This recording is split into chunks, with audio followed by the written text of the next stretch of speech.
اگلی صبح عائشہ کی آنکھ کھلی تو کوارٹر میں ایک بار پھر وہ روانگی کی گہما گہمی تھی۔ ابتسام ہال میں کھڑا اپنی گن صاف کر رہا تھا، چہرے پر ہمیشہ کی طرح سنجیدہ سختی تھی۔ عائشہ کو بیدار ہوتے دیکھ کر اس نے گن کو بیلٹ میں رکھا اور نپے تلے قدموں سے چلتا ہوا اس کے بالکل قریب آ کر کھڑا ہو گیا۔ میں کسی بہت ضروری کام سے چند گھنٹوں کے لیے باہر جا رہا ہوں، ابتسام نے گہری نظروں سے عائشہ کے چہرے پر جماتے ہوئے نہایت سرد اور انتباہی وارننگ کے لہجے میں کہا۔ اور ہاں، اس بار تمہارے پاؤں باندھنے کی ضرورت مجھے محسوس نہیں ہوئی، کیونکہ باہر میں نے 2 جنگلی اور خونخوار شکاری کتے کھڑے کر دیے ہیں۔ عائشہ نے جھٹکے سے سر اٹھا کر اسے دیکھا۔ ابتسام کے لبوں پر شفقانہ مسکراہٹ ابھری۔ وہ سدھائے ہوئے کتے نہیں ہیں مس عائشہ، بلکہ بھوکے بھیڑیے ہیں۔ اس لیے اب اگر بھاگنے کا کوئی نیا ڈرامہ یا کوئی رائڈ لینے کا خیال دماغ میں آئے تو یہ ضرور سوچ لینا کہ اس بار تمہیں ان کے جبڑوں سے بچانے کے لیے میں یہاں موجود نہیں ہوں گا۔ اپنی جان پیاری ہے تو اندر ہی بیٹھنا۔ یہ آخری اور ہولناک وارننگ دے کر ابتسام مڑا اور کوارٹر کا بھاری دروازہ باہر سے بند کرتا چلا گیا۔ اس کے جاتے ہی عائشہ کے دل کی دھڑکن تیز ہوئی۔ اسے لگا ابتسام ہمیشہ کی طرح اسے صرف ڈرانے کے لیے جھوٹ بول کر گیا ہے۔ وہ اپنے زخمی پاؤں کو سنبھالتی ہوئی اٹھی اور زبر باؤں چلتی کوارٹر کی چھوٹی سی کھڑکی کے پاس پہنچی، جہاں سے باہر کا صحن اور جنگل کا کچھ حصہ صاف نظر آتا تھا۔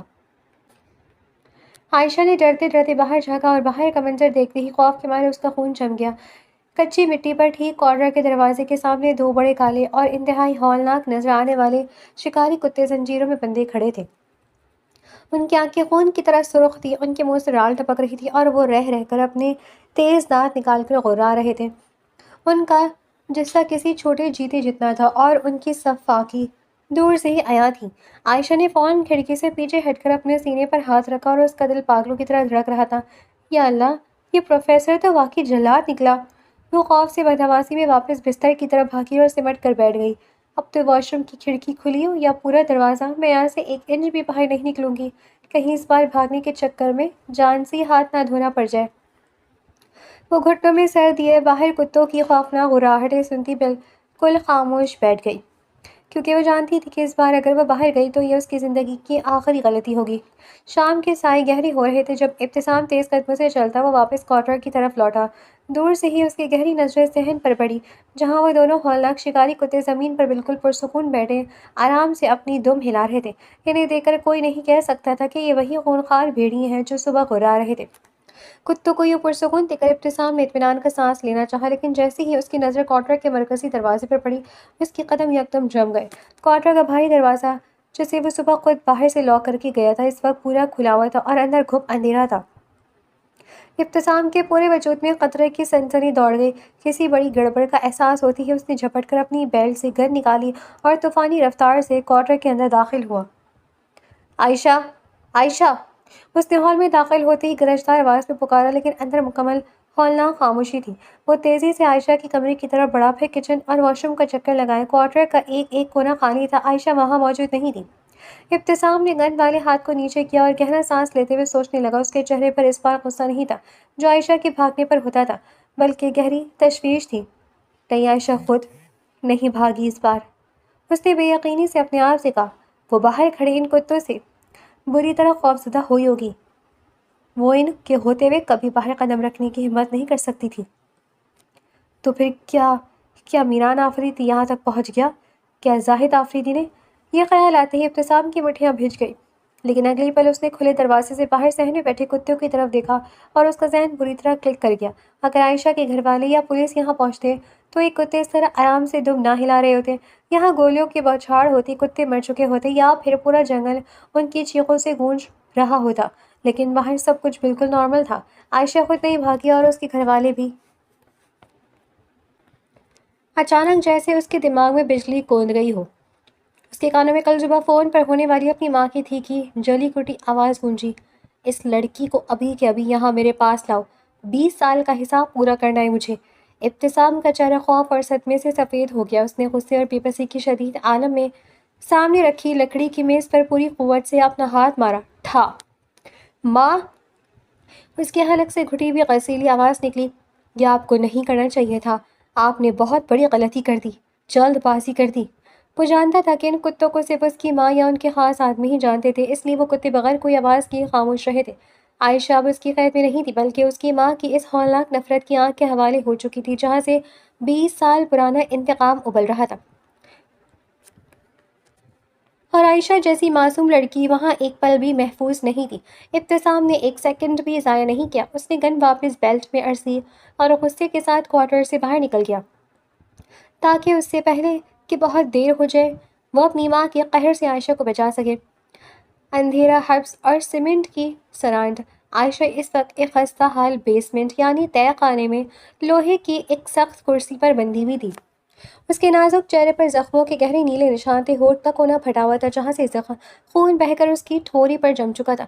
اس کی آنکھیں خوف اور آنسوؤں سے لبالب بھری تھی، وہ بری طرح کانپ رہی تھی۔ اس کے عین سامنے ایک ادھیڑ عمر عورت کھڑی تھی، آنکھوں میں جنون اور چہرے پر ہولناک شیطانی مسکراہٹ تھی۔ وہ ابتسام کی ماں تھی۔ اس نے عائشہ کے آنسوؤں سے تر چہرے کو تیکھی نظروں سے دیکھا اور پھر ٹھا! ایک اور زوردار بے رحم تھپڑ عائشہ کے گال پر پڑا۔ عائشہ کا سر جھٹکے سے ایک طرف ہوا اور حلق سے دردناک چیخ نکلی، بولو زاہد آفریدی کی لاڈلی، بولو! ابتسام کی ماں عائشہ کے بالوں کو پیچھے سے جکڑ کے دبوچتے ہوئے غرائی۔ اس کا چہرہ عائشہ کے بالکل قریب تھا۔ کہاں چھپا بیٹھا ہے وہ بڈھا اور تمہارا وہ ہاتھی جیسی طاقت رکھنے والا باپ؟ کہاں ہے وہ؟ اب بلاؤ انہیں، کہو کہ آئے اور زاہد آفریدی کے گناہوں کی قیمت چکاتی ہوئی اس معصوم بچی کو بچا کر دکھائے۔ پلیز مجھے جانے دیں، میں نے آپ کا کیا بگاڑا ہے؟ عائشہ نے ہچکیاں لیتے ہوئے انتہائی بے بسی سے منت کی۔ اس کی آواز پاتال سے آتی ہوئی محسوس ہو رہی تھی۔ تم نے کچھ نہیں بگاڑا لڑکی، لیکن تمہارے باپ، تمہارے انکل زاہد آفریدی نے میرا سب کچھ اجاڑ دیا تھا۔ میری زندگی کو کھنڈر بنانے میں سارا کام ہی اس زاہد آفریدی کا تھا، اور تمہارے آگے باپ کا بھی، زین آفریدی کا۔ ابتسام کی ماں کی آواز جنونی حد تک اونچی ہو گئی، اس کی آنکھیں باہر کو ابلنے لگی، جبکہ عائشہ اپنی اتنی نجی حقیقت اس عورت کے منہ سے سن کر چونکی تھی۔ وہ عورت وہ سب بھی جانتی تھی جو کوئی نہیں جانتا تھا۔ اس نے عائشہ کے چہرے پر لگے مار کے نشانات کو انگلی سے چھوا، جس پر عائشہ درد سے تڑپ اٹھی۔ ابتسام کی ماں طنزیہ انداز میں مسکرائی، تم جانتی ہو عائشہ، میں پچھلے 20 سال سے اس دن کے مٹنے کا انتظار کر رہی تھی، اور آج میں اپنے انتقام کی بہت بہت قریب ہوں۔ تم سوچ بھی نہیں سکتی کہ میں تمہیں کس ہولناک اذیت سے ماروں گی کہ زاہد آفریدی کے ساتھ تمہارے باپ کی روح بھی تڑپ اٹھے گی۔ وہ عائشہ کے گرد چکر کاٹنے لگی، جیسے کوئی شکاری اپنے شکار کو تڑپتا دیکھ کر لطف اندوز ہو رہا ہو۔ میں تمہیں ایک ہی جھٹکے میں گولی نہیں ماروں گی، وہ تو بہت آسان موت ہوگی۔ میں تمہارے اس خوبصورت چہرے کو پہلے بری طرح مسخ کروں گی، تمہارے گھر والوں کو تمہاری تڑپتی ہوئی آوازیں سناؤں گی، انہیں تمہاری بوٹیاں بھیجوں گی، یہاں تک کہ وہ جیتے جی مر جائیں گے اور ان کی روح تک کانپ جائے گی۔ عائشہ نے خوف کے مارے اپنی آنکھیں زور سے بند کر لیں۔ اس کا پورا وجود اس ہولناک مستقبل کے تصور سے شل ہو رہا تھا، اور وہ دل ہی دل میں اپنے اللہ کو پکار رہی تھی، اب ذرا تمہارے اس مغرور خاندان کو بھی تو پتہ چلے کہ ان کی لاڈلی اس وقت کس حال میں ہے۔ ابتسام کی ماں نے جنونی انداز میں ہنستے اپنی جیب سے اسمارٹ فون نکالا اور اس کا کیمرہ آن کر دیا۔ اس نے ویڈیو ریکارڈنگ سٹارٹ کی اور فون کا رخ سیدھا عائشہ کے سوجے ہوئے زخمی چہرے کی طرف کر دیا۔ عائشہ نے روشنی کی چمک سے ڈر کر اپنی آنکھیں میچ لیں۔ دیکھو زاہد آفریدی، یہ ہے تمہارے پورے خاندان کی عزت جو اس وقت میرے قدموں میں پڑی بھیک مانگ رہی ہے۔ ابتسام کی ماں کیمرے کے سامنے چلی اور عائشہ کو تڑپانے کے لیے اس نے ایک بار پھر عائشہ کے بالوں کو جھٹکے سے کھینچا اور اس کے منہ پر ایک اور کرارا تھپڑ رسید کر دیا۔ بابا، میرا بھائی، پلیز مجھے بچائیں، یہ مجھے مار ڈالیں گی بابا۔ عائشہ درد اور شدید خوف سے بری طرح چیخ اٹھی۔ اس کی ہچکیاں بن گئی اور وہ لوہے کی کرسی سے بندھی بے بسی سے روتے ہوئے اپنے باپ اور بھائی کو پکارنے لگی۔ ابتسام کی ماں نے عائشہ کی چیخوں، اس کے بے دردی سے بہتے آنسوؤں اور اس کے زخمی چہرے کو پورے 1 منٹ کی ویڈیو ریکارڈ کی۔ عائشہ کی ہر چیخ پر اس عورت کے چہرے کا سکون دیکھنے لائق تھا۔ ریکارڈنگ بند کرنے کے بعد اس نے شیطانی مسکراہٹ کے ساتھ واٹس ایپ کھولا۔ سب سے پہلے اس نے وہ ویڈیوز زاہد آفریدی کے پرسنل نمبر پر سینڈ کی اور پھر بغیر کسی تاخیر کے وہی ویڈیو میران آفریدی کو بھی فارورڈ کر دی۔ وہ جانتی تھی کہ یہ ویڈیو آفریدی خاندان کے مردوں کے کلیجے کو چیر کر رکھ دے گی۔ وہ ویڈیو بھیج کر اگلا نمبر ڈائل کرنے ہی لگی تھی کہ اچانک اس کے ہاتھ رک گئے۔ اس کے ذہن میں کچھ کلک ہوا، اس کے چہرے پر ایک عجیب سی سوچ ابھری۔ ابتسام، میرا بیٹا تمہاری معصومیت کے فریب میں آ رہا تھا نا، چلو اسے بھی تو پتہ چلے کہ انتقام کی آگ میں کیسے جلا جاتا ہے۔